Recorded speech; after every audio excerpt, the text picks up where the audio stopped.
шұңқырға түссең бүйрегің түсіп қалайын дейді. Ондай машиналар да бар, иә. Ал енді жарыс машиналарында әсіресе сондай болады, спорт машиналарында. Оларға жұмсақтық, комфорт керек емес. Қалайсыңдар? Бұл видеода біз ОБТ-да келген мынандай бір есепті шығарып көрсететін боламыз.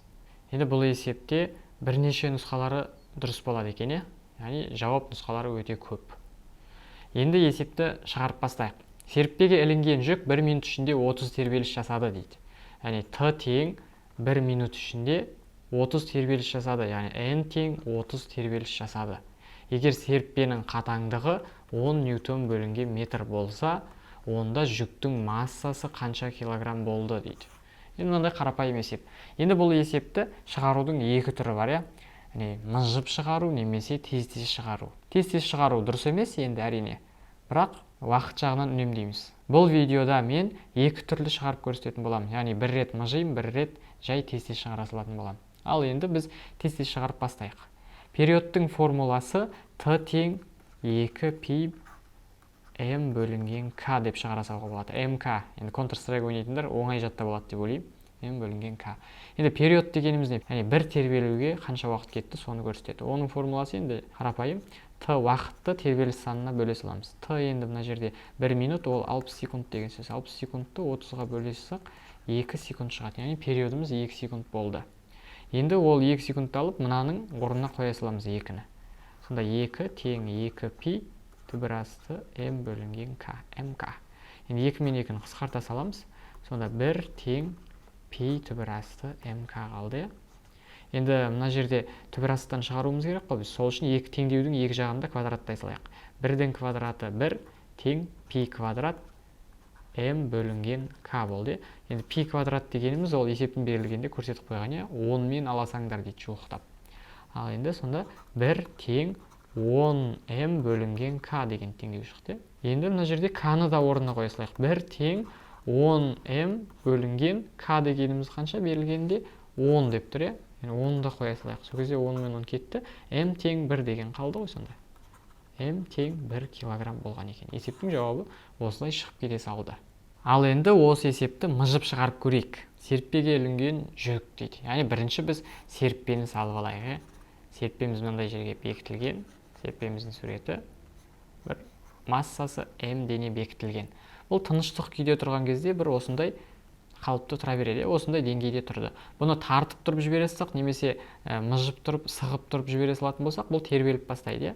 Тербелген кезде бір ішке қарай мынандай қашықтыққа, сыртқа қарай мынандай қашықтыққа кетеді. Сол кезде тартып тұрып жібере салған кезде біздің серіппеміз төмен қозғалды. Сосын өз тепе-теңдігінен өтіп жоғары жақ амплитуда, төмен жақ амплитуда, жоғары жақ амплитуда деп тербеле береді.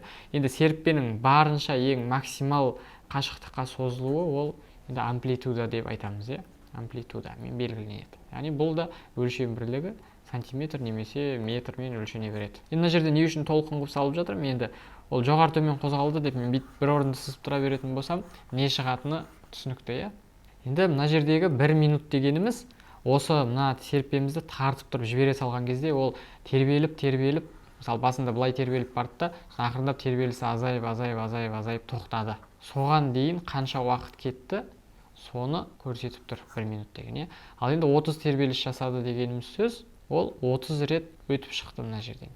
30 рет. Бір тербеліс деген қандай ол? Бір тербеліс деген тепе-теңдік қалпынан шықты, төменгі амплитуда, жоғарғы амплитуда қайтадан өз орнына келді. Яғни осыдан мына жерден мына жерге дейінгі кеткен уақыт ол период болады. Яғни бір тербеліс деп айтамыз мынаны. Толық бір тербеліс. Бір жерден шықты. Өзінің максималды түрде қай жерге дейін барылады, соған барды. Сосын қарама-қарсы жағы сондай жеріне барды, қайтадан өз орнына келді. Осы бір тербеліс болды. Сонда мынау бір тербеліс, екі тербеліс деп санай береміз. Сондайдан мынау 30 тербеліс жасаған екен. Егер серіппенің қатаңдығы 10 ньютон бөлінген метр болса дейді. Енді қатаңдық дегеніміз не? Мынау қандай материалдан жасалғанына байланысты, Мына жерде темірден жасалды ма, мыстан жасалды ма, немесе ол қаншалықты қалыңдықпен жасалды, соған байланысты. Енді машинаның мысалы пружинасы болсын, кейбір машиналар жұмсақ жүреді, кейбіреуі қатты жүреді, онымен шұңқырға түссең бүйрегің түсіп қалайын дейді. Ондай машиналар да бар, Ал енді жарыс машиналарында әсіресе сондай болады, спорт машиналарында. Оларға жұмсақтық, комфорт керек емес, оларға барынша жолда нық шайқалақтамай ары бері тұрған жақсы. Ал енді қалада жүретін машиналар, ауылдық жерде жүретін машиналар болсын, оларға барынша жұмсақ болған дұрыс, иә. Машинаның жұмсақ жүруі, қатты жүруі осы қатаңдыққа байланысты болады. Енді жүктің массасын тап дейді. Енді жүктің массасын табатын болсақ, жаңағы Т тең 2π түбір асты МК деген формуламен таба саламыз. Енді мыжу деген не? Мыжу деген теорияны білмейтін оқушыларға айтып бердім.